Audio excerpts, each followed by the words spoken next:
భరతోపాఖ్యానము. మహాభాగవతుడు భరతుడు వృషభదేవునిచే భూమండలమును పాలించుటకు నియమింపబడి తండ్రి ఆజ్ఞ ప్రకారము విశ్వరూపుని కుమార్తెగు పంచజని అను కన్యను వివాహమాడెను. ఆమె యందు తనకు కలిగిన 5 కుమారులు భూతాది అను అహంకారము నుండి భూత సూక్ష్మములగు శబ్ద స్పర్శ రూప రస గంధ తన్మాత్రలు బయలువెడినట్లు జనించిరి. సుమతి, రాష్ట్రభృతుడు, సుదర్శనుడు, ఆవరణుడు, ద్రోమకేతువు అని 5 నామధేయులు. వృషభుడు పరిపాలించినది మొదలు ఇంతవరకు అజనాభమని పిలువబడుచున్న వర్షము భారత వర్షమని భరతుని పేరుతో వ్యవహరించబడెను. అతడు అనేక విషయములను ఎరింగినవాడు. తండ్రి తాతల వలె ప్రజల యందు వాత్సల్యము గలవాడే తమ ధర్మములను తాము పాలించినట్లు ప్రజలనందరినూ నడుపుచు తన ధర్మమును తాను పాలించుచు రాజ్యము చేయసాగాను. యజ్ఞస్వరూపుడు క్రతస్వరూపుడు అగు భగవానుడు వాసుదేవునినే యజ్ఞములచే అతడు ఆరాధించుచుండెను. యజ్ఞములకు చాతుర్హోత్రమని పేరు. ప్రధాన యుగమునకు ముందు చేయవలసిన ప్రాతః సవనము మొదలగు 3 సవనములను ఆచరించి యోగములను చేయుచుండెను. యజ్ఞము కర్మ కనుక కొద్దిసేపు ఉండి నశించెడిది అయినను ఆ యజ్ఞములచే ఆరాధింపబడిన భగవదనుగ్రహమే ఫలమునొసంగునని విశ్వసించిన వాడే ఇంద్రాది దేవతాంతర్యామిగా ఉన్న భగవదారాధనగా అతడు యజ్ఞములను చేయుచుండెను. పరమపురుషుని అవయవభూతులుగా ఉండడి ఆయా దేవతలకు ఆరాధన చేయుచు వారి ద్వారా భగవాన్నే ఆరాధించుచున్నానని శ్రద్ధతో ఆరాధనము చేయుచుండెను. అగ్ని యజ్ఞములలో అగ్నిహోత్రము, ధర్మపూర్ణమాసము, చాతుర్మాస్యము, పశుయాగములు, సోమయాగములు కూడా అతడు ఆచరించెను. ఇట్లు యజ్ఞములను ఆచరించుచు ఆరాధింపబడేవాడు ఇంద్రాది దేవతా శరీరకుడను వాసుదేవుడే అని భావించుచున్నవాడే తమలో అంతర్యామిగానున్న పరమాత్మయే యజ్ఞము చేసేవాడని భావించుచు కర్మ సంబంధము అంటకుండా అతి నిపుణతతో యజ్ఞములను ఆచరించెను. అధ్వర్యువు మొదలగు వారు హవిస్సులను ఆయా మంత్రములతో గ్రహించినప్పుడు ఆ యజ్ఞంలో భాగ ప్రతిగ్రహము చేయు దేవతలను పరమపురుషుని శరీరావయములుగా భావించి సమర్పించుచుండెను.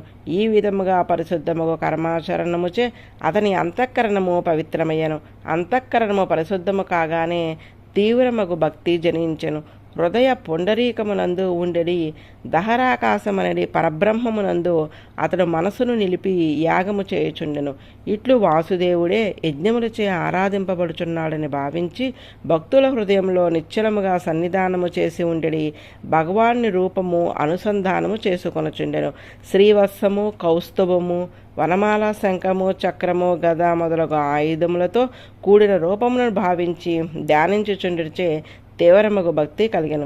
ఇట్లు కొన్ని వేల సంవత్సరముల వరకు కర్మలను ఆచరించి ఆ కర్మల ఫలపర్యవసానము అందు సమయమును తాను అనుభవించుచున్న తండ్రి తాతల నుండి వచ్చిన రాజ్యము తన కుమారులకిచ్చి తాను సకల సంపదలతో తులతూగుచుండడి తన భవనమును వీడి పులహాశ్రమమును కేగెను. ఆ పులహాశ్రమమునందు భగవానుడు శ్రీహరిని ఇప్పటికీ తన భక్తుల ఎడ వాత్సల్యముచే ఒక రూపమును ధరించి దర్శనమొసంగుచుండెనని పెద్దలు చెప్పుదురు. ఆ ఆశ్రమ సమీపంలో చక్రములతో కూడిన శిలలు అనగా సాలగ్రామములు అధికంగా ఉండడి చక్రనది అను నది ఆశ్రమమునంతను పవిత్రము చేయుచు ప్రవహించుచుండెను. ఆ ఆశ్రమమునందు ఎవ్వరునూ తోడు లేక ఒక్కడే పూలను పండ్లను కోసి తెచ్చి భగవానుకు ఆరాధనము చేయుచుండెను. భగవానుకు నివేదించిన ఫలములను కందమూలములను ఆహారముగా స్వీకరించుచుండెను. అందుచే విషయాభిలాష పూర్తిగా తొలగిన వాడయ్యను. దానిచే ఇంద్రియ నిగ్రహము కలిగెను. సంతతము భగవానునే ధ్యానించుచు పరమప్రీతి నందుచుండెను. ఎల్లవేళ్ల యందు భగవంతునికి సేవలు చేయుచు వృద్ధి పొందుచున్న అనురాగముతో మనసు శిథిలమైన వాడవే భగవదనుభవంతో ఆరాధనచే రోమాంచనము కలిగి అత్యంత ప్రీతిచే ఆనంద బాష్పములు ప్రవహించి దేన్ని చూడలేని వాడై తన స్వామియకు భగవానుని దివ్య చరణార విందనములను తలంచుచు సంతతము దాని చేతనే ఆక్రమింపబడిన మనసు గలవాడై భక్తి అందే మునిగి ఉండెను. భగవంతుని సేవించుటకు అనుగుణమగు వేషమును స్వీకరించెను. లేడి చర్మమును వస్త్రముగా దాల్చెను. 3 కాలముల యందు స్నానము చేయుటచే ఎర్రవారిన తడికేశములు జడలుగా ఏర్పడి ప్రకాశించుచుండెను. సూర్యుడు ఉదయించు సమయమునకే లేచి ఉండి సూర్యమండలాంతర్వర్తి భగవాన్ని ఆ భగవాన్ని ప్రకాశింపజేయు రుక్కుతో స్తుతించుచుండెను. ఆ రుక్కు ఇట్లున్నది: పరోరజ సవితుర్జాతవేదో దేవస్య భర్గో మనసేదం జజాన సురేతసాద పునరావిశ్య చష్టే హంసం గృద్రానం నృషదృంగిరామిమహ. సర్వలోకములకు ఉత్పాదకుడవుట చేతను సవిత సర్వలోకములను ప్రేరణ చేయవాడు అవుట చేతను సవిత అనబడును. ఆ విష్ణువు యొక్క తేజోమయమగు రూపమును శరణముగా తలంచుకొనుచున్నాను. ఈ ప్రకృతి మండలము కంటే పరమైన లోకమునందు నివసించుచున్న ఆ దేవుణ్ణి ధ్యానించుచున్నాను. అట్టి దేవుని యొక్క తేజస్సును ధ్యానించుచున్నాను.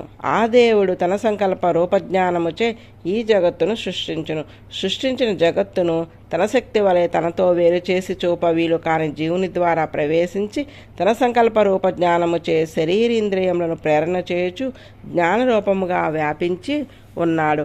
అట్టి విష్ణువే హంస అనబడును. ఆ హంస శరీరమునందే వ్యాపించియుండు శబ్దాది విషయములను కోరువారిని క్లేశముల పాలు చేయును. బుద్ధివృత్తుల చేతనే కర్మఫలములను జీవుడు అనుభవించుచుండెను. అట్టి బుద్ధివృత్తులను ప్రేరణ చేయు హంసను మేము ధ్యానము చేయుచుందుము. ఇట్లు గాయత్రీ మంత్రము యొక్క అర్థము కలిగిన ఒక రుక్కుతో నిత్యము సూర్యమండలాంతర్వర్తి యొక్క భగవానుని ఆ భరతుడు ఉపాసించుచుండెను. ఆ భరతుడు ఒకనాడు ఆ చక్రానదిలో స్నానము చేసి నిత్యము ఆచరించడు ప్రణవ జపము చేయుచు నదీ తీరమందు 3 ముహూర్తముల కాలము కూర్చుని ఉండెను. అదే సమయమున ఒక ఆడులేడి దాహముచే ఒంటరిగా నీరు త్రాగుటకు ఆ నది వద్దకు వచ్చెను. ఆ లేడి నీరు త్రాగుచుండగా దగ్గరలో ఒక సింహము లోకభయంకరముగా గర్జించెను.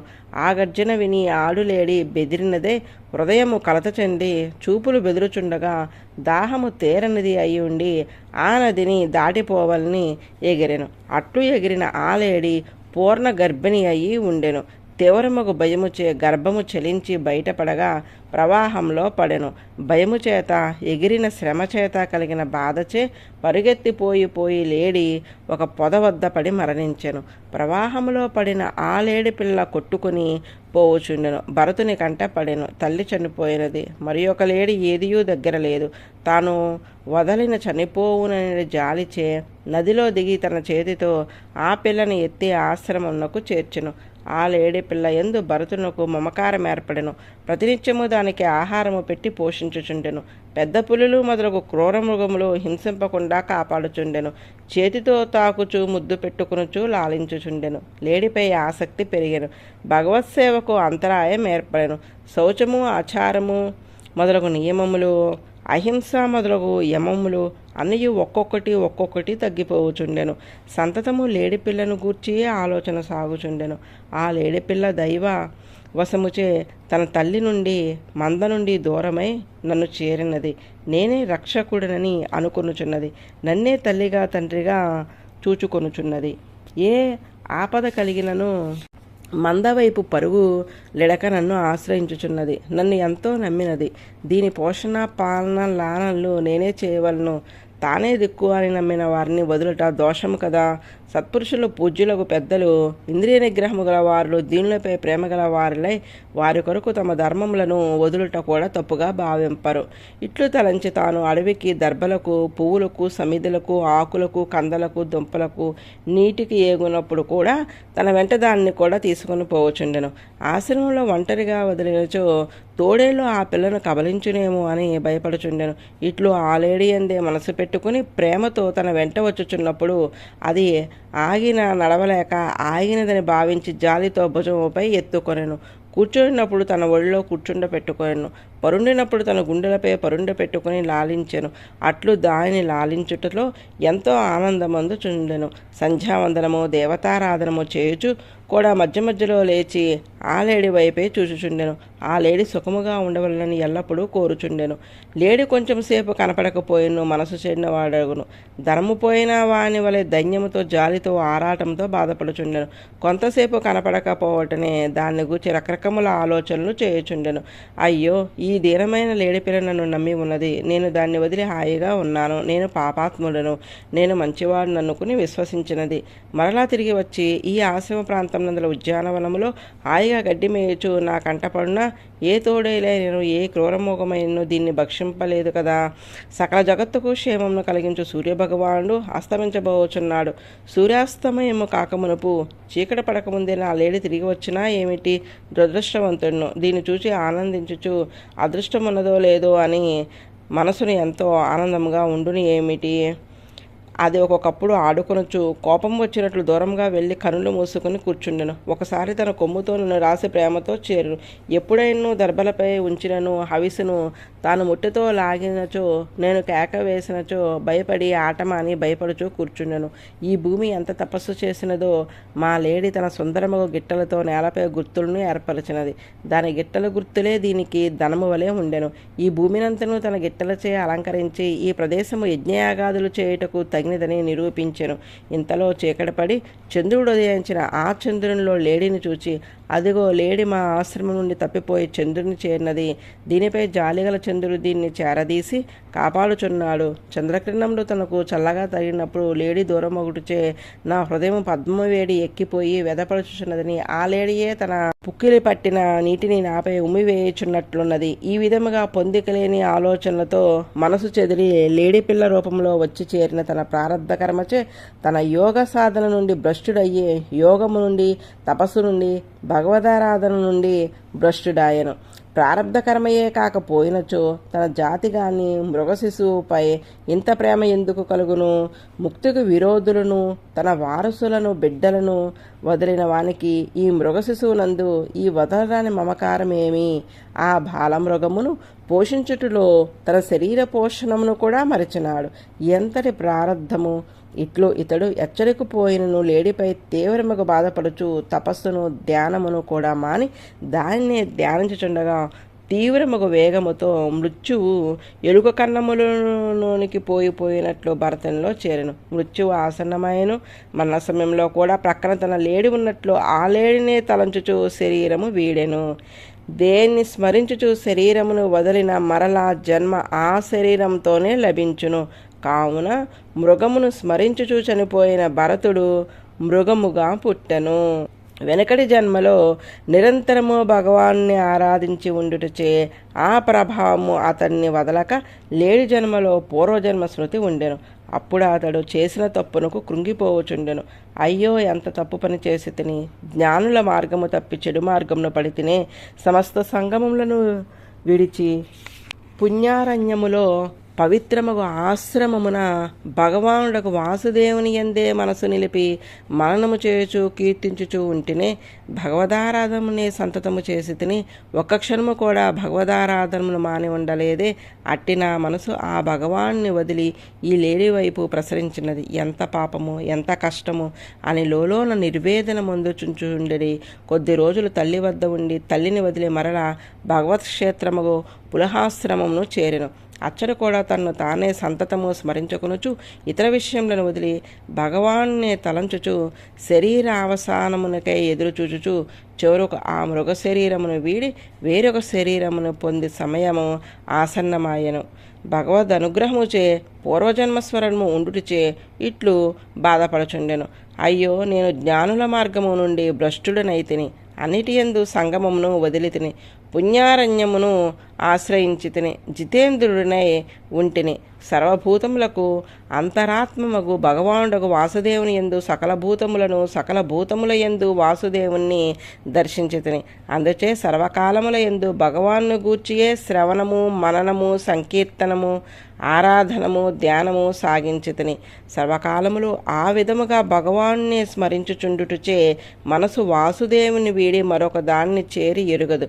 అట్టి స్థితిలో ఒక లేడి నేను చూచుచుండగా పిల్లను కనెను. ఆ పిల్ల నీటిలో కొట్టుకొని పోవుచుండెను. ఇది అంతయు నా ప్రారబ్ధ కర్మ. ఈ విధంగా లేడి రూపముతో ఉండి భరతుడు మనసులో బాధపడుచుండెను. తల్లిని వదిలి ఉపశమశీలురగు మునులకు ప్రియమైన సాలగ్రామమున పులహాశ్రమమును చేరి అచ్చటనే ఉండెను. అచ్చట కొంతకాలము ఒంటరిగా తిరుగుచు శరీర అవసాన కాలమును నిరీక్షించుచుండెను. ఎవరితోనూ చేరుటకు భయపడుచుండెను. ఎండిన ఆకులు గడ్డి మొదలగు ఆహారముతోనే శరీరమును నిలుపుకొనుచు ఒకనాడు నదీ జలంలో స్నానము చేసి ఉండగా ఆ శరీరమును వీడెను. లేడి శరీరమును వీడిన తర్వాత కొంతకాలమునకు మరలా శ్రోత్రియులకు బ్రాహ్మణుల ఇంటిలో పుట్టెను. ఆ బ్రాహ్మణుడు ఆంగిరసుడు, శమ దమ తప స్వాధ్యాయ అధ్యయనములు గలవాడు, త్యాగము సంతోషము ఓరిమి వినయము కలవాడు, ఆత్మజ్ఞానముతో సంతతము ఆనందించుచుండెడివాడు. అతనికి శీలము ఆచారము రూపము ఔదార్యము గల 9 కుమారులు మొదటి భార్య యందు జన్మించిరి. రెండవ భార్య యందు ఒక మగ ఒక ఆడ పుట్టిరి. ఆ మగ బిడ్డకు భరతుడు అని పేరు పెట్టెను. అతడు పరమ భాగవతుడు, రాజర్షులలో శ్రేష్ఠుడు, మృగ శరీరమును వీడి బ్రాహ్మణ శరీరమును పొందినవాడు. తన వారితో సంగమున్నచో మరలా ఏ పతనము వచ్చునో అని అతడు భయపడుచుండెను. కర్మబంధమును ధ్వంసము చేసుకొనవలనని భగవత్ చరణారవిందనములచే స్మరించుచు భగవాను గుణములనే వినుచు విహరించుచుండెను. వెనుకటి జన్మల స్మరణ ఉండుటచే ఇతర విషయములను ఎరుగని వాని వలె, పిచ్చివాని వలె, గుడ్డివాని వలె, మూగవాని వలె లోకమునకు కనపడుచుండెను. తండ్రి కుమారుని యందు ప్రేమచే మిగిలిన కుమారులకు వలె స్నాతకము వరకు అన్ని సంస్కారములు చేయించెను. ఏది చెప్పినా దాన్ని చేయుచుండెడివాడు. ఉపనయనము చేసి నియమములను నేర్పెను. తండ్రి చెప్పవలనని చెప్పుచుండెను. చెప్పిన దాన్ని అట్లే అని విని వెంటనే భరతుడు మరచిపోవచుండెను. వారు చెప్పిన దాన్ని మర్చిపోయినట్లు తప్పుగా పలుకుచు చేయవలసిన కర్మములు ముందు వెనుకకు చేయుచు మూర్ఖుడని తలంచి తన అధ్యయమునందు కర్మలయందు నిర్బంధింపకుండునట్లు ప్రవర్తించుచుండెను. తండ్రి మాత్రము వదలలేక ప్రేమచే వ్రతములను నియమములను అగ్నిహోత్రములను ఆచరించుట మరలా నేర్పవలనని ప్రయత్నించెను. కానీ ప్రయోజనము లేకపోయాను. ప్రయత్నించి విఫలుడై బాధపడుచు చనిపోయాను. ఆ బ్రాహ్మణుని రెండో భార్య తన బిడ్డలను ఇద్దరిని పెద్ద భార్యకు అప్పచెప్పి తాను కూడా భర్తతో సహగమనము చేసెను. తల్లిదండ్రులిద్దరూ చనిపోయారు. సోదరులే ఇతనికి పోషకులయ్యారు. ఇతని ప్రభావం వారికి తెలియదు. వారికి కర్మాచారం నందే శ్రద్ధ గాని ఆధ్యాత్మ విద్య యందు పరిచయము లేదు. అందుచే వారు భరతుని జడమతి అని వదలిరి. లోకులు జ్ఞానహీనులు బాహ్యముగా అతని ప్రవర్తనను చూచి పిచ్చివాడా చెవిటివాడా జడుడా అని అనుకొనుచుండిరి. ఎవరు ఏ పని చెప్పినా అతడు ఆ పని చేయుచుండెను. ఎవరైనాను మాట్లాడేవాడు వారు ఎట్లు చేయమనినా అట్లే చేసేవాడు. కొంతమంది ఇతనిచే పనులు చేయించుకొనుచుండరి. శరీరము బలముగా ఉండుట చేత ఏ పనిని ఆయనను చేయగలిగేవాడు. కానీ అతడు అంతర్ముఖుడై దాన్ని గుర్తించేవాడు కాదు. అనుకొనకుండా లభించిన అల్పమో అధికమో ఆహారంను తీసుకొనుచుండేవాడు.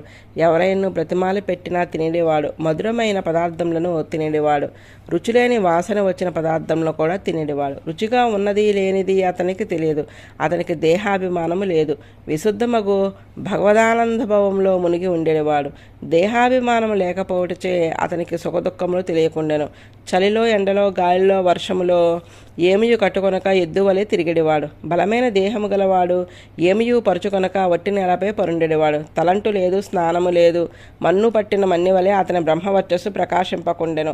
మొలకొక చిన్న గుడ్డ కట్టుకుని ఉండేవాడు. బాగుగా మలినమైన యజ్ఞోపవీతము మెడలో ఉండేది.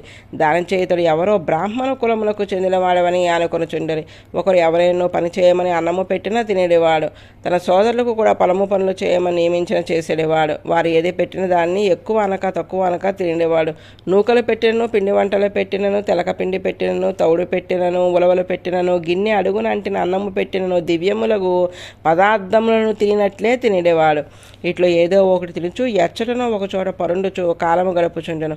ఒకనాడు ఒక శూద్ర స్త్రీ భర్త కుమారుడు కలుగవలనడి కోరికతో భద్రకాళికి ఒక మనుష్యుని పశువుగా బలి అర్చించవలనని అట్టి మనుషుని కొరకు వెదుకుచుండెను. అతని అనుచరులు ఒక పురుషుని బలికి తీసుకుని వెళుచుండగా రాత్రి వేళ చీకటిలో అతడు తప్పించుకుని పారిపోయాడు. పారిపోయాను. అనుచరులు అతని కై వెదుకుచుండరి. అర్ధరాత్రి సమయము అంతటను చీకటి అలుముకొని ఉండెను. వారికి ఆ పురుష పశువు ఎచ్చటనూ లభించలేదు. ఇతడు ఒక పొలము వద్ద వ్యవసాయమును కాపాడుచు మృగములు వరాహములు తినకుండా చూచుటకు మంచెపై వీరాసనముతో కూర్చుని ఉండెను. ఆ బలి పశువుకై వెదుకుచున్న వారికి ఇతడు కనపడెను.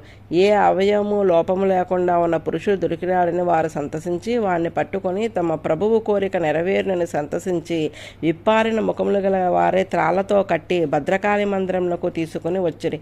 ఆ భృత్యులు భరతునకు పశువునుగా అర్పించుటకు ముందు చేయదగిన స్నానము చేయించిరి. నూతన వస్త్రములను ధరింపచేసిరి. ఆభరణములను పెట్టిరి. చందనములను పూసిరి. హారములను వేసిరి. బుట్టు పెట్టిరి. పుష్టిగా ఆహారము పెట్టిరి. ధూపము దీపము మాలికలు లాజాలు చిగుళ్ళు అంకురములు పండ్లు మొదలుగును అన్నీ పల్లెములతో పట్టుకొని భరతుని వద్ద స్నానములకు తీసుకుని వెళ్ళిరి. దేనికి ఎదురుగా పాటలు పాడుచు స్తోత్రము చేయొచ్చు మద్దెలలు డప్పులు మ్రోగించుచు భద్రకాళి ఎదుట ఆ పురుషుని పశువును నిలిపిరి. అతని పూజారి ఆ పురుష పశువును చంపి అతని రక్తంతో భద్రకాళిని అర్చించవలని భద్రకాళి మంత్రములతో మంత్రించి కత్తి పట్టి నిలిచెను. అతని పూజారులు అందరూ రజస్తమో స్వభావము కలవారు, ధనము చే మదించి గర్వించి మనసు గలవారు, బ్రాహ్మణులను హీనముగా భావించి చెడు మార్గములు యందు యథేచ్ఛగా వ్యవహరించువారు, హింస వినోదముగా గలవారు. అట్టి బ్రహ్మర్షి అయిన అంగీరసుని కుమారుడు అయిన భరతుడు తన్ను చంపుచున్నారని తెలిసియు వద్దను అనలేదు. బ్రహ్మ తేజస్తో ప్రకాశించుచున్నాడు.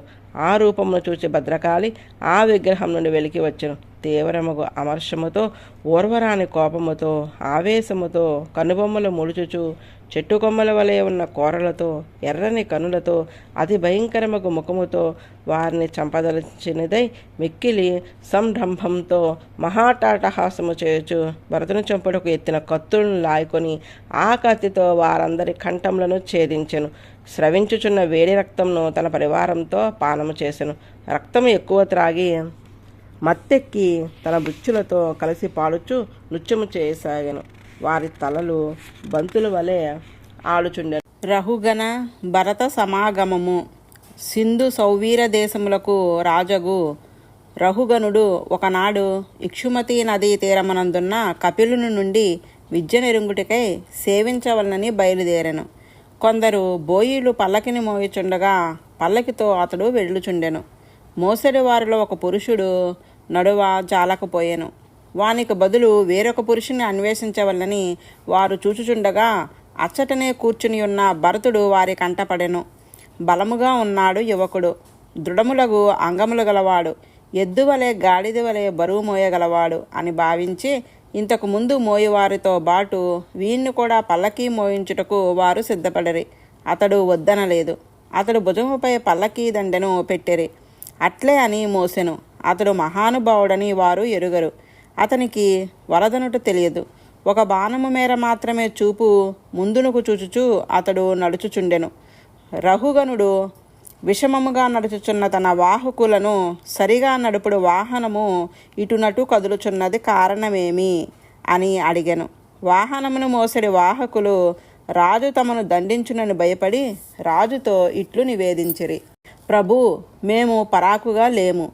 మీ ఆజ్ఞను అనుసరించి చక్కగా మోయిచున్నాము. ఇప్పుడే ఒక పురుషుని తీసుకుని వచ్చి మోయిటకు పెట్టినాము. అతడు వేగంగా నడుచుటలేదు. అతనితో సమముగా మేము మోయజాలకున్నాము. ఒకడు సరిగా నడవలేనిచో వానితో కలిసి నడిచిన వారు అందరి నడకల్లోనూ తొట్టుబాటు కలుగునని రాజు నిశ్చయించుకొని పెద్దలను సేవించి జ్ఞానము ఆర్జించిన నాడే ఆయనను రజోగుణ బలముచే కోపము గలవాడయ్యను. భరతుని తొంగి చూచెను. అతని బ్రహ్మతేజస్సు భాషించుటలేదు. భస్మము కప్పి నిప్పువలే ఉన్నాడు. రహుగణుని మనసు కూడా రజోగుణముచే ఆవరింపబడి ఉన్నది. అందుచే ఇట్లు మాట్లాడినాడు. ఓ సోదరా, పాపము చాలా దూరము మోసి ఒక్కడవే మోయిటచే చాలా శ్రమ అయినది కాబోలు. చాలా కాలం మోసినావు, నీరసముగా ఉన్నావు, అవయవములు దృఢముగా లేవు, ముదుసిలవి అని నిందించుచు ఆక్షేపగర్భంగా మాట్లాడినాడు. నీవు మోయుచు ఎంతసేపు అయినది? నీవు నీరసముగా ఉన్నావా, మోయలేవా, ముసలివాడవా అని రాజు అభిప్రాయం. ఇట్లు రాజు అధిక్షేపించుటచే అతడు భయపడినని బాధపడి సర్దుకొండని రాజు అభిప్రాయం. కానీ అతనికి తత్వజ్ఞానం ఉండుటచే బాధ కలుగలేదు. కర్మానుగుణముగా కర్మను అనుసరించి ఈ శరీరము ఏర్పడును. ఈ శరీరము పంచమహాభూతములతో, శబ్దాది విషయములతో, వాక్కు మొదలగు కర్మేంద్రియములతో, వాని విషయములతో, అంతఃకరణము, దానిని అంటిన వాసనలు, అనువానితో కూడిన అచేతనమగు పదార్థము. అతడు చేసిన ఆక్షేపణము శరీరములకు సంబంధించినది. ఆ దూషణములు తనకు చెందినవి. శరీరము అచేతనము, దానికి దూషణ తెలియదు. కానీ శరీరమే తాను అనుకున్నవాడు ఆ దూషణములకు మనసు బాధపడును. అతనికి ఆ బాధ లేదు. అతడు బ్రహ్మమునందే నిలిచి ఉన్నాడు. కర్మ ఉన్నంత వరకు ఈ శరీరం నడిపించి, కర్మావసానం నందు ఈ శరీరము వీడి మరలా జన్మ లేకుండా పోవలనని అతడు భావించుచున్నాడు. అందుచే అతడు సమాధానము చెప్పలేదు. ముందు వలనే నడుచుచున్నాడు. పల్లకి కుదుపుచుండెను. రాజుగారికి కోపం వచ్చెను. అరే జీవన్మృతుడా, నీవు బ్రతికి ఉంటివా చనిపోతీవా? నా శాసనంను మీరుచుంటివా? వడులు మరచి నీకు ఆ మరపునకు చికిత్స చేతును. ప్రాణులందరకు యముడు దిద్దుబాటు చేయుటకు దండము విధించినట్లు నిన్ను నేను దండింతును. నీవు కుదుటపడుదువు అని తాను రాజుననే అహంకారంతో అతడు పలికెను. అతడు మాట్లాడిన మాటలు అన్నయో అసంగతములే. అతని తమసు రజసు ఆవరించెను. అందుచే మదము క్రోధము కలిగెను. భగవంతుని పాదంలే తన నివాస స్థానమని భావించడి వాణ్ణి తిరస్కరించి మాట్లాడినాడు. అన్నిటినీ తానే ఎరుగుదునని అహంకారం గలవాడు. ఆ మాటలు విని భరతునకు రాజుపై దయ కలిగెను. తెలియక పొరపడుచున్నాడు అనడి సౌహార్దముతో ఆవేశపడక యోగనిష్ఠులు సంచరించు విధానమును ఇతడు ఎరుగడు. ఇతనికి నేనే తెలియజేసేదను అని ఇట్లు సమాధానము చెప్పుచున్నాడు. జడభరతుడు రహుగణునితో ఇట్లు చెప్పుచున్నాడు. ఓ రాజా, నీవు చాలా స్పష్టంగా మాట్లాడితివి. నిజమైన విషయము చెప్పితివి. చాలా దూరము నడిచితివి, అలసితివి, కృషించితివి అని ఏమేమో పలికితివి. అవి లోకదృష్టిలో మీరు అనదగినవే గాని మోయవాడను అయిన కదా. నాకు బరువు అగుటకు అలయుటకు నేను మోయటలేదు. నేను ఒక స్థానము చేరవలనని ఉద్దేశం ఉన్నచో నడువవలసి ఉండుట నేను పొందవలసినది లేదు. నేను నడిచి పొందునది లేదు. లావుగా ఉన్ననాను అయినావు. పంచభూతములు సంఘాతమగు శరీరము లావుగా ఉన్నది గాని నేను లావుగా లేను. లావుగా ఉండుట, కృషించుట, రోగములు, బెంగలు, ఆకలి, దప్పు, భయము, కలహము, కోరిక, ముసలితనము, నిద్ర, విషయములపై కోరిక, క్రోధము, అహంకారము, మదము అనునవి అన్నియు దేహంతో చేరుటచే కలుగునవే. అవి అన్నియు దేహమునికే చెందినవి. నన్ను జీవన్మృతుడా అంటిరి. జీవించి ఉండుట అనగా చైతన్యము కలిగి ఉండుట, మృతుడు అనగా చైతన్యము లేకపోవట. ఇవి రెండును శరీరమునికే గాని నాకు లేవు. శరీరము పుట్టిననాడు జీవునితో కలిసి పుట్టినది అని అనబడుచున్నది. జీవుడు విడిపోయిన నాడు చనిపోయినది అనుచున్నారు. నేను అనడి ఆత్మకు బ్రతుకు చావులు లేవు. స్వామి ఆజ్ఞను నేను మీరుచున్నానని మీరు పలికినారు. స్వస్వామి భావము మీకు నాకు లేదు. అది స్థిరముగా ఒకచోటనే ఉండును. అతడు సర్వేశ్వరుడు. అతడే స్వామి. సకల జీవులు వానిచే నియమింపబడుచున్నవి. ఒకరు నియమించుట, ఆ విధిని ఒకరు ఆచరించుట అనునది నియతములు. ఈశ్వరుడు ఒక్కడే శాసించువాడు.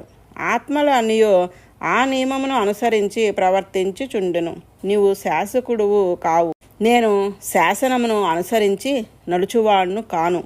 నా శరీరము పోయి నీవు సేవకు శరీరమును స్వీకరించినచో, నీ శరీరము పోయి నేను రాజు శరీరము స్వీకరించినచో ఆజ్ఞాపించుట, ఆజ్ఞను పాలించుట మన ఇద్దరిలో మార్పు చెందును. శాసించువాడు, పాలించువాడు అను భావములు నీకును నాకును లేదు. సర్వేశ్వరుడు ఒక్కడే. శాసకుడు, ఈశ్వరుడు, సేవకుడు అని ఈ భేద బుద్ధి దేహములు బట్టి కలుగు వ్యవహారములు బట్టి ఏర్పడినవే గాని ఈశ్వరుడెవడు, ఈ శతవ్యుడెవడు? ఈ విధముగా చెప్పుట నీకు అనిష్టముగా ఉండును. కానీ ఇది వాస్తవము. మార్పు చేయజాలము. నీ ఒడలు మరిచి ఉంటివి, చికిత్స చేతలు అంటిరి. నేను బ్రహ్మనిష్ఠుడినై ఉన్నాను. నాకు ఈ దేహ సంబంధము లేదు. బ్రహ్మాత్మకుడనగా నన్ను నేను దర్శించుకొనుచున్నాను. అందుచేత నేను ఉన్మత్తుని వలె, మత్తుని వలె, జడుని వలె ఉందును. అసలే ఒడలు తెలియని వాడును. ఇంతకుముందు శరీరమును అన్ని విధములకు దుఃఖములకు వదిలివేసి తిని దాన్ని మరి నీవు బాధింపలేవు. నేను ఆనందంలో ఉంటిని. నాకు నీ బాధలు అంటావు. ఈ శరీరమును నీవు ఏవో దుఃఖములు కలిగించి బాధించుట పిష్టపేషణము, చచ్చిన దాన్ని పొడిచి చంపుట వంటిది. ఈ విధముగా భరతుడు ప్రశాంత మనస్కుడై ఉన్న విషయము అతనికి ఎరుకబరిచెను. అతడు ఈ శరీరంలో ఉండి వేరొక శరీరమును పొందుటకు కారణమైన పుణ్యాపుణ్య కర్మలను అంతమొందించుకున్నాడు. ఆత్మదర్శనముచే భగవదనుభవముచే సంచిత కర్మలను ఆగామి కర్మలను అంతమొందించుకొనెను. ప్రారబ్ధ కర్మను అనుభవముచే అంతమొందించు కొనుచుండెను. అందుచే మరలా పల్లకి మోయచు నిలిచెను. ఆ సింధు సౌవీరపతియగు రహుగనుడు తత్వజిజ్ఞాస గలవాడు. అందుచే అతనికి దానియందు అధికారం ఏర్పడినది. బ్రాహ్మణుడు మాట్లాడిన మాటల వలన ఎన్నో గ్రంథములు చదివిన గాని తెలియని ఆధ్యాత్మ రహస్యము తెలిసెను. అతడు వెంటనే తొందరగా పల్లకీ నుండి దిగి పల్లకీ మోయుచున్న భరతునికి నమస్కరించి క్షమాపణము అర్పించుటకు రాజునకు అహంకారము వీడి ఇట్టు పలికెను. బ్రహ్మవర్చస్సు వ్యక్తము కాకుండా నిగూఢముగా బ్రాహ్మణులుగా సంచరించుచున్న మీరు ఎవరు? మీరు యజ్ఞసూత్రమును ధరించి ఉన్నారు, మరి అవధూతగా ఉన్నారు. మీరు ఎవరి శిష్యులు? మీరు ఎవరి పుత్రుడు? ఎచ్చట ఉందురు? ఇచ్చటకు ఎందుకు వచ్చినారు? నా భాగ్యవశముచే నా కొరకే వచ్చిన కపిలమునియే కాదు. నేను ఇంద్రుడు వజ్రము ఎత్తినను భయపడను, రుద్రుడు త్రిశూలమును ఎత్తి చంపవలనైనా భయపడను, యముని దండమునకు గాని అగ్ని సూర్యవాయు కుబేర అస్త్రములకు గాని భయపడను, బ్రహ్మవేత్తలకు బ్రాహ్మణులను అవమానపరచుటకు భయపడుచుందును. నేను అడిగిన ప్రశ్నలకు సమాధానము చెప్పుడు. నీవు దేనియందును సంఘములు లేకుండా ఉన్నావు. నీవు బ్రహ్మజ్ఞానము మరుగుపరచబడి ఉన్నది. జనువలే సంచరించుచున్నావు. నీవు పలికిన మాటలు యోగశాస్త్ర నిరూపకములు. నీ మాటల్లోని రహస్యములను ఎంత ఆలోచించినను మనసును గోచరమవుటకు శక్యము కాదు. నేను కపిలుని దర్శింపవల్లని బయలుదేరితిని. అతడు యోగీశ్వరుడు. అతడు చిదచిదీశ్వర తత్వములు ఎరింగినవాడు. మునులకు అందరకు హితమును ఉపదేశించినవాడు. శ్రీహరి యొక్క నిత్య పరిచ్ఛిన్నమగు జ్ఞానాంశముచే అవతరించినవాడు. ఈ సంసారంలో రక్షకమేమని ప్రశ్నించవలనని అతని వద్దకు బయలుదేరినాను. లోకులను చూచుటకు ఆ కపిలుడే ఇచ్చిన నిరూపమును సంచరించుచున్నాడని నేను భావించుచున్నాను. గృహముల యందే ఆసక్తి గల నా వంటి మందబుద్ధులు యోగీశ్వరుల యొక్క స్వరూపమును స్వభావమును గుర్తింపజాలరు. నీవు దేహము కంటే నేను వేరు కనుక నేను బరువును మోయలేదని, నేను నడవలేదని, నాకు శ్రమ లేదని చెప్పితివి. కానీ నన్ను బట్టి చూచిన నీకు కూడా శ్రమ కలిగి ఉండునని నేను ఊహించుకున్నాను. నేను యుద్ధం చేసిన శరీరమే చేయుచున్నది, ఆయనను శ్రమ ఆగుచున్నది. నేను ఒక గమ్యమును నడుకచే పొందుచున్నట్లు గుర్తించుచున్నాను. నీకు అవి లేవు అని చెప్పుట ఇట్లు. నీవు ఒక సమాధానము చెప్పవచ్చును. బలిక చెందుట, మోయుట, శ్రమపడుట అన్నవి వ్యవహారికములు కానీ పారమార్థికములు కావని సమాధానము చెప్పవచ్చును. అసత్యమైన ఘటము నీరు తెచ్చుటకు తగదు, సత్యమైనదే నీరు తెచ్చును. అందుచే వ్యవహారమంతయు ప్రపంచమున ప్రమాణముచే ఉన్నదని నిశ్చయింపదగినదే గాని అసత్యము కాదు. ఆత్మకు సహజముగా కర్మ వలన దేహ సంపర్కము వలన శ్రమ ఆగును. గిన్నెలో నీరు పోసి గిన్నె క్రింద మంట పెట్టినచో గిన్నెలోనున్న చల్లని నీరు వెచ్చనైనట్లు ఆ నీటి వెచ్చదనమే బియ్యము మెత్తబడుట చూచుచున్నాము కదా. అట్లే దేహేంద్రియములతో సంబంధము తప్పనిసరిగా ఉండుట చేత వాటిచే కలిగిన సుఖదుఖాదులు వాటి సంబంధముచే పురుషుడు అనుభవించును. ఎండకు దేహము వేడెక్కును, అందుచే ఇంద్రియములకు తాపము కలుగును. దాని వలన ప్రాణము, దాని ద్వారా మనసు శ్రమనందుగని ఆత్మకు సహజముగా శ్రమ లేకపోయినను వాటి ద్వారా శ్రమ కలుగును. శాసించు పాలకుడు ప్రజలతో వారి వారి కర్మను బట్టి తప్పుదారిలో ప్రవర్తించిన వారిని శిక్షించును, సన్మార్గంలో ప్రవర్తించు వారిని రక్షించును. నేను రాజుగా ఉన్నప్పుడు అట్లే చేసేవాడిని. కానీ ఇంతకు ముందే వాడు తప్పు పని చేసి బాధపడుచుండగా మరలా వాడిని రాజు దండించుట రుబ్బిన దాన్ని రుబ్బినట్లే అగును. కానీ ధర్మమును తాను అనుచరించుట భగవదారాధనమనియో, రాజు ధర్మము ప్రజలను శాసించుట అనియో, అది భగవానుకు ప్రీతిని కలిగించి పాపమును తొలగించుననియో ప్రజాపాలన మొనరించుచున్నాను. మీరు మోయుచు మోయవాడును నేనుగాను, నాకు శ్రమ లేదు అన్నారు. దానిపై నాకు సందేహం కలిగి ఈ ప్రశ్నలు వేసినాను. ఇంతకాలం నేను రాజునని అహంకారముచే సజ్జనులను ఆదరింపలేదు. నా ఎడల మైత్రితో అనుగ్రహమును చూపుడు. మీరు నన్ను ప్రేమతో చూచినచో సత్పురుషులను అవమానించిన పాపము నుండి నేను తరింతును. మీకు నేను చేసిన అవమానము వలన శ్రమ కలగకపోవచ్చును. విశ్వమనంతకును సుహృత్తు ఈశ్వరుడు, వాడు మిత్రులుగా గలవారు మీరు, భగవత్సామ్యము నందినవారు మీరు. అందుచే మీరు దేహాత్మాభిమానం నందరు. దేహము స్వతంత్రము అను భావము లేని మీకు నేను చేసిన అవమానం వలన బాధ కలుగకపోవచ్చును. కానీ ఎంతటి సమర్థుడైనను సత్పురుషులను అవమానించినచో వెంటనే నశించును. ఆత్మ నశించుట అనగా చైతన్యము అభివ్యక్తమవుటకు వీలు కాకుండా స్థావర జన్మనందును. అందుచే నాకు తత్వమును ఉపదేశింపుడు. ఇట్లు రహుగనుడు భరతుని కొన్ని సంశయములు తీర్చమని ప్రార్థించెను. రహుగనుడు, దేహమునకు శ్రమ కలుగుట సత్యమే గాని దేహాత్మ భ్రాంతి గలవారులకు దేహమునకు కలిగిన బాధలు తనకే కలిగినవి అని అనిపించుచుండెను. ఆత్మకు శ్రమ కలుగుట దేహము నేను అనుకుంట వలనే గాని దేహమునకు శ్రమ కలుగుట నిజమే కానీ ఆత్మకు కలిగినది అనుకొనుట అవివేకమని భరతుడు చెప్పినాడని తెలుసుకొనక దేహము నిత్యమని అది మిథ్య అని భరతుడు చెప్పినాడని భ్రమించినాడు. ఘటముతో నీరు తెచ్చినప్పుడు ఆ ఘటము సత్యమే అగును కదా అని ప్రపంచము సత్యమని రాజు ఉపాదించుట విషయము స్పష్టంగా తెలియకపోవట చేతనే భరతుడు చెప్పినది దేహము అసత్యమని కాదు. సుఖదుఖములు ఆత్మకుండవు, అవి దేహమునకే కలుగునవి. దేహమే తాను అనుకునిచే భ్రమచే ఆత్మకు కలిగినవి అనుకొనుచున్నాము, అది వాస్తవము కాదు అని చెప్పిన దాన్ని రాజు నిపుణముగా గ్రహింపలేకపోయినాడని భరతుడు ఎరిగి సమాధానము చెప్పుచున్నాడు. రహుగనుడు తాను రాజు గనుక చెడు పని చేసిన వాణ్ణి శిక్షించుట తన ధర్మమని తన ధర్మమును ఆచరించుట భగవదారాధమని చెప్పినాడు. ఈ విషయమును కూడా భరతుడు చెప్పిన దానిని సరిగా అర్థం చేసుకొనలేదు. ఒక్క భగవంతుడే స్వామి, మిగిలిన వారందరూ అతని చేతనే శాసించదగినవారు. రాజు శాసకుడు అనుకుంటా ఔపాధికము అనగా శరీర సంబంధము చే కలిగినది, అంతేగాని స్వాభావికము కాదు అని అతడు గుర్తింపలేదని భరతుడు స్పష్టంగా వివరించి చెప్పుచున్నాడు. ఓ రాజా, నీకు ఆత్మ పరమాత్మలు యథార్థంగా స్వరూపము తెలియదు, కానీ తెలిసిన పండితుని వలె మాట్లాడుచున్నావు. అందుచే నీవు తత్వవేత్తల్లో శ్రేష్ఠుడు కావు. శరీరము స్థూలముగా ఉండుట, యవ్వనము కలిగి ఉండుట, దూరము నడుచుట మొదలగు వ్యవహారమంతయు ఆత్మకే చెందునని భావించుట దేహాత్మాభిమానము చే ఆత్మ స్వతంత్రము అనుకునుట చేతను కలుగునవే గాని వాస్తవములు కావు.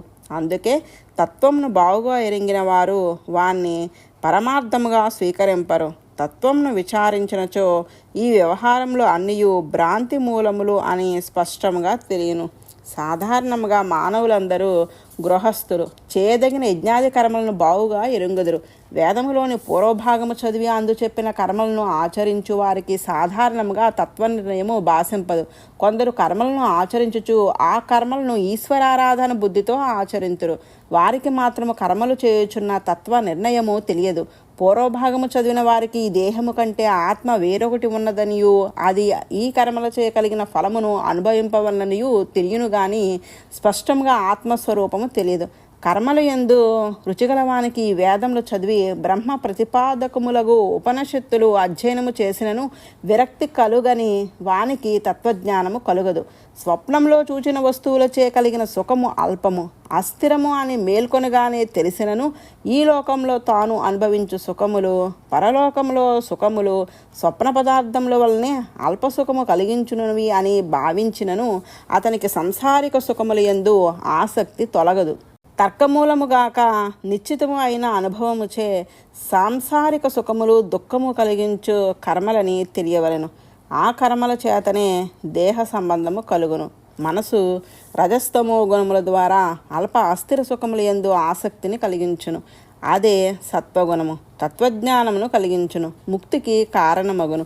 రజోగుణముతో నిండిన మనసు చేతను ఆ గుణములను బట్టి ప్రవర్తించిన జ్ఞానేంద్రియ వ్యాపారముల చేతను పుణ్యాపుణ్యములు చేసిన మంచి శరీరమును లేదా చెడు శరీరమును పొందుచున్నాడు. మనసు వాసనలకు అధీనమై ఉండును. వాసనలచే శబ్ద స్పర్శాది విషయముల యందు తగులుకొనును. ఆ సత్వాది గుణములచే ఏర్పడిన వాసనలు ఎడతెగక సాగుచుండెను. అట్టి సత్వాది గుణములచే ఏర్పడిన వాసనలచే ఈ శరీరము దేవుడు మనుష్యుడు అను భేదములు కలదిగా ఎరిగి అవి ఆత్మకే చెందునువని పొరబడెను. అట్లు లోపల రాగద్వేషాది భావములు ఏర్పడెను. సంకల్ప వికల్పములు కలుగును. దానిచే తాను దేహము కానని గుర్తింపక నేను దేవుడును, నేను మనుష్యుడును, నేను కోరుచున్నాను, నేను ద్వేషించుచున్నాను అని తలంచుచుండును. ఆత్మ ఏ వికారము లేనిదే అయినను ఈ వాసనలకు అధీనమైన అంతఃకరణతో కూడి వాసనల వలన విషయానుభవనమునందు తగులుకొనెను. విషయముల యందు ఆసక్తి ఏర్పడుటచే రజస్సమస్సులు మారి సాగుచుండును. దానిచే ప్రవృత్తి కలుగును. దానిచే పంచభూతములు, ఏకాదశ ఇంద్రియములు అను 16 కూడిన సూక్ష్మదేహముతో సంబంధము ఆత్మకు వదలదు. కనుక మరలా దానిని అనుసరించిన వాడగును. ఈ విధంగా సంసార చక్రము ఈ ఆత్మను పర్వత శిఖరము వలె చలింపచేయ వీలు కానిదే అంటి ఉండును. ప్రకృతి పరిణామంగా ఏర్పడిన మనసుతో వీళ్ళని సంబంధము గల జీవుడు తన్ను వదలక తనలో ఆత్మగా ఉన్న పరమాత్మతో కూడా ఉండియు అంతఃకరమునకు పరవశుడై తనకు ఆత్మగానున్న పరమాత్మను ఎరుంగలేక కాలవశము చేయవచ్చిన దుఃఖాది ఫలమునిచ్చు కర్మలను ఆచరించి తీవ్రమగు మోహమునందుచున్నాడు. బాహ్యముగా కనపడు దేవ మనుష్యాది భావములు లోపల కలిగిన రాగద్వేషాదులు ఆత్మస్వరూపము మార్పు లేక ప్రకాశించుచున్నను దాని స్వభావమును మరుగుపడినట్లు చేయును. దేహాత్మిభానము కలుగుచుండును. దీనికి అంతకు కారణము వాసనలతో నిండిన మనసు గుణత్రయములకు వశపడి ఉండుటకు, గుణత్రయములకు అతీతమై ఉండుటకు, సంసారమును బంధింపబడి ఉండుటకు, మోక్షమునందుటకు, ఉచ్చనీచ శరీరములను పొందుటకు కారణము మనసే. మనసు సత్వ రజ స్తమో గుణములతో కూడి ఉన్న నాడు జీవునకు సంసార దుఃఖము కలుగును. ఆ గుణముల ప్రభావము తగ్గిన నాడు మనసు క్షేమమును కలిగించును, మోక్షము లభించును. నేతిలో ఒత్తిని తడిపి దీపము పెట్టినప్పుడు నేతితో తడిపిన ఒత్తిని అగ్ని కాల్చుచున్నప్పుడు పొగతో కూడిన జ్వాల వచ్చును, లేనప్పుడు నిర్మలముగా ప్రకాశించును. అట్లే పుణ్య కర్మలచే కలుషితమైన మనసు దీపము వంటిది. గుణత్రయముతో చేసిన పుణ్యాపుణ్యర్మలు నెయ్యి వంటివి. అప్పుడు రాగద్వేషములను పొగవచ్చును. నేతితో సంబంధం లేనిచో అనగా కర్మలతో సంబంధం లేనిచో సత్వగుణము ప్రస్ఫుటమే నిర్మలము ప్రకాశము వలె సాత్వికములగు చిత్తవృత్తులు కలుగును. సత్వ రజోస్తమో గుణములు కలిగిన మనసునకు 11 ఇంద్రియముల వలన ఏర్పడు 11 వ్యాపారములు ఉండును. జ్ఞానేంద్రియములు 5, కర్మేంద్రియములు 5, మనసు అను 11 యొక్క వ్యాపారములు ఏర్పడ కారణము మనసే. ఈ వృత్తులు 11ను ఆకూతులు అనబడును. అనగా కర్మేంద్రియ వ్యాపారములు 5, పంచభూతములతో జ్ఞానేంద్రియ వ్యాపారములు 5, మనసు వ్యాపారము కలిస్తే 11 అయింది.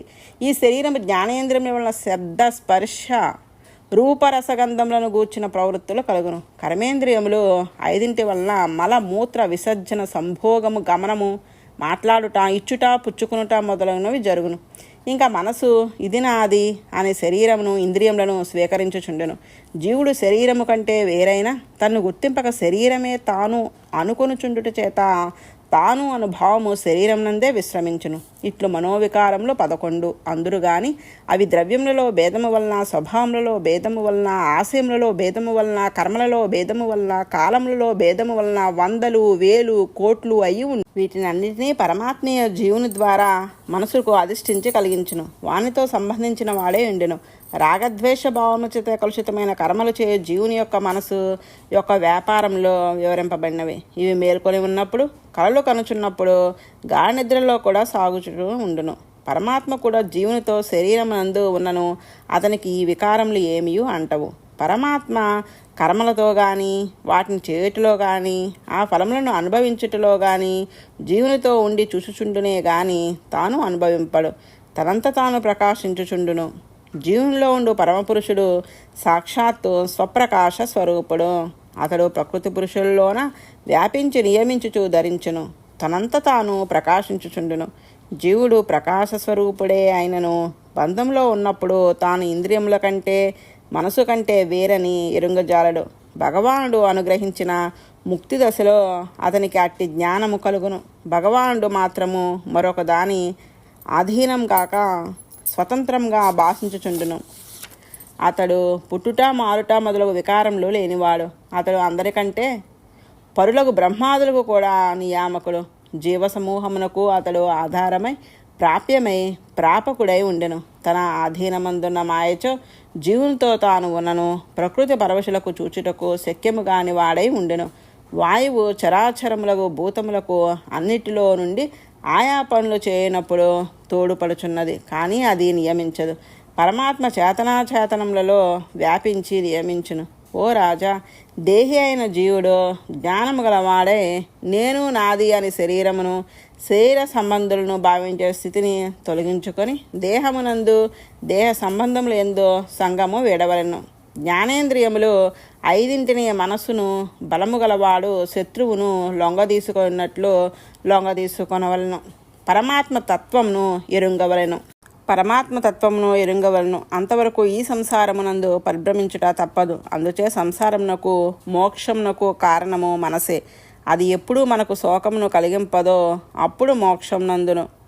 అది కలుగునంత కాలము జ్ఞానము కలగదు. ఈ మనసు పరాకును కలిగించును, రోగము కలిగించును, పగను గుర్తు చేయుచుండును, లోభము మొదలగు వాణ్ణి పెంచును. ఇట్లు ముందు మమకారంని ఏర్పరిచి దాని వెంటనంటి శోకాదులు ఏర్పరచును.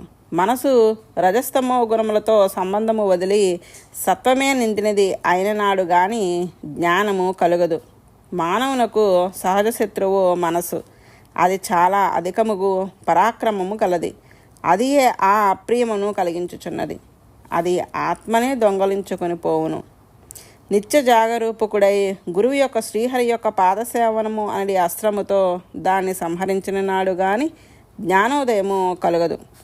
భరతుడు ఇట్లు ఉపదేశించిన తరువాత రఘుగణుడు అతన్ని ప్రసన్నను చేసుకొనుచు మరలా ఇట్లు ప్రశ్నించుచున్నాడు. మహానుభావ, నీవు మా వంటి వారి రక్షణమునకై దేహమును స్వీకరించి ఉండు. ఆత్మస్వరూపానుసంధానము లేక తప్పు చేసిన మా వంటి వారిపై కూడా విరోధము లేని వాడే ఉన్నావు. అందరి చేతను తిరస్కరింపబడదగిన వేషంతోనున్నావు. బ్రాహ్మణుల్లో నీచుని వలె వేషంతో నీవు కనపడుచున్నావు. కానీ నిత్యము పరమాత్మానుభవంతో అనుభవించుచున్నావు. జ్వరముతో రోగముతో బాధపడుచున్న వానికి మందువలే, వేసవి ఎండకు తాపమునందిన వానికి చల్లని నీరు వలె ఈ నీచమగు దేహమే ఆత్మ అని అభిమానమే పాము వలె కాటు వేయగా ఆత్మస్వరూపమును భగవత్ స్వరూపమును చూచెడి చూపుపోయి ఉన్న నాకు మీ మాటలు అమృతము వలె ఔషధము వలె భోగ్యమై రోగ నివారకమై ఉపయోగపడినది. అయినను మిమ్మలను మరలా ఒక విషయము సందేహము తీర్చుకుంటకు ప్రశ్నించుచున్నాను. ఇంతసేపు మాకు చెప్పినది ఆధ్యాత్మ విద్య. అది బోధపరుచుకుంట కష్టముగా ఉన్నది. కానీ అందులోని రహస్యమును తెలుసుకొనవలని నా మనసును కుతూహలముగా ఉన్నది. దాన్ని నాకు సుఖముగా బోధపడినట్లు చెప్పవలను. మీరు ప్రత్యక్షంగా కనపడుచున్న బరువు మోయుటచే నడుచుటచే కలిగిన శ్రమ మొదలగునవి బాధింపబడిన వ్యవహారముచే మోయుచున్నాము అనుకొనవచ్చును గాని అది తత్వము కాదని చెప్పినారు. నా మనసు తిరుగుడు పడుచున్నది కావున దాన్ని వివరముగా సులభముగా బోధపడినట్లు చెప్ప ప్రార్థించుచున్నాను. దేహమునకు ఆత్మకు ఉండేది భేదము రాజు మనసును స్పష్టముగా ఇంకను గోచరం కాలేదు. శరీరము శ్రమపడినప్పుడు శ్రమ బడలిక కలుగుట వ్యవహారిక మాత్రమే గాని వాస్తవము కాదు అన్నారు. శరీరము లావుగా ఉండుట కృషించుట స్పష్టంగా గోచరమగుచున్నది కదా. అది కూడా మనం అనుకుంట మాత్రమే అనుట ఎట్లు పసుగును. అట్లే నేను రాజుగా పాలించుచు దండించుచున్నాను. అది స్పష్టంగా గోచరించుచున్నది. అది కూడా వ్యవహారం మాత్రమేనని మీరు చెప్పినారు. అది ఎట్లు? భరతుని అభిప్రాయములలో నేను కృషించినాను, నేను బయలునాను అనుకునుచున్నాము గాని నేను శరీరమును వాస్తవము తెలిసినచో భ్రాంతి అగునని భావించి చెప్పినాడు. అది రఘుగణకు బోధపడలేదు.